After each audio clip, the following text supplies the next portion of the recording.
Renungan hari ini, Senin 30 Maret 2026.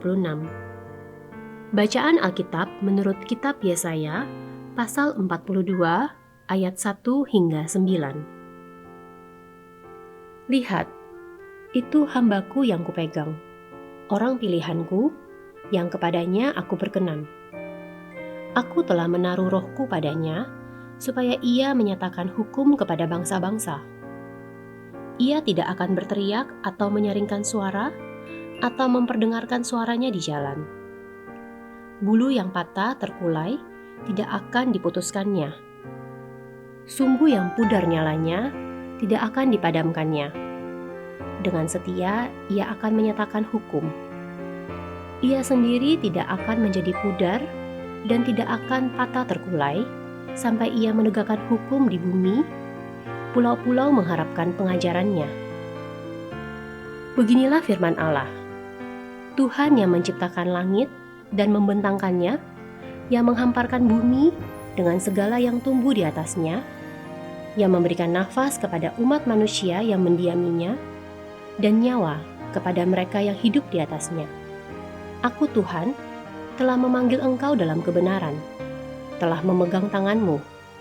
Aku telah menjaga engkau dan menjadikan engkau perantara perjanjian bagi umat manusia, terang untuk bangsa-bangsa, untuk membuka mata yang buta, untuk mengeluarkan orang hukuman dari penjara, dan orang-orang yang duduk dalam kegelapan dari rumah tahanan.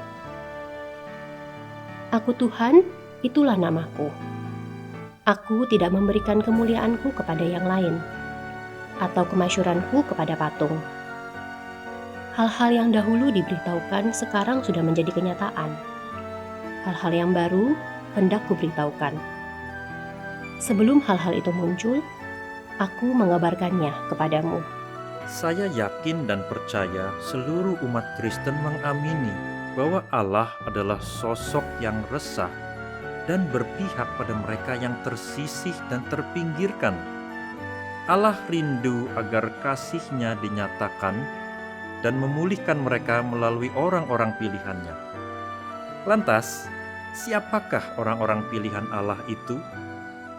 Tidak sedikit umat Kristen yang mengira bahwa Allah hanya memilih segelintir orang untuk menyatakan kasih Allah bagi mereka yang tersisih dan terpinggirkan. Segelintir orang itu adalah mereka yang sering kali diberi label hamba Tuhan, yang secara penuh waktu mengabdikan diri mereka sebagai pendeta atau misionaris, sedangkan mereka yang bukan hamba Tuhan hanya fokus dengan berbagai upaya keimanan pribadi mereka sendiri. Oleh karenanya, tidak heran ada banyak orang Kristen yang menjadi apatis pada kehidupan dan berbagai realitas yang terjadi di dalamnya. Ketika kemiskinan, ketidakadilan dan penderitaan terjadi, banyak umat Kristen hanya bertahan pada ruang-ruang personal mereka dan sibuk dengan segala ritual keimanan mereka seorang diri. Agaknya kitab suci tidak sejalan dengan hal tersebut. Penulis kitab Yesaya mencatat bahwa Allah telah memilih dan memperkenan hamba-Nya, yaitu setiap orang yang dengan iman mengaku percaya pada Allah untuk menyatakan kehendak-Nya.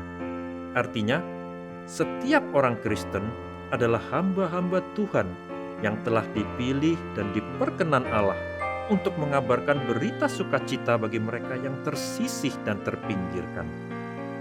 Lantas bagaimana dengan kita saat ini? Masihkah kita apatis pada realitas sosial di sekitar kita? Marilah kita berdoa. Ya Allah, ampuni kami jika kami tak menyadari panggilan yang telah Engkau titipkan untuk kami lakukan. Mampukanlah kami membagi kasih-Mu bagi mereka yang kami temui setiap saat di tengah kehidupan kami. Amin.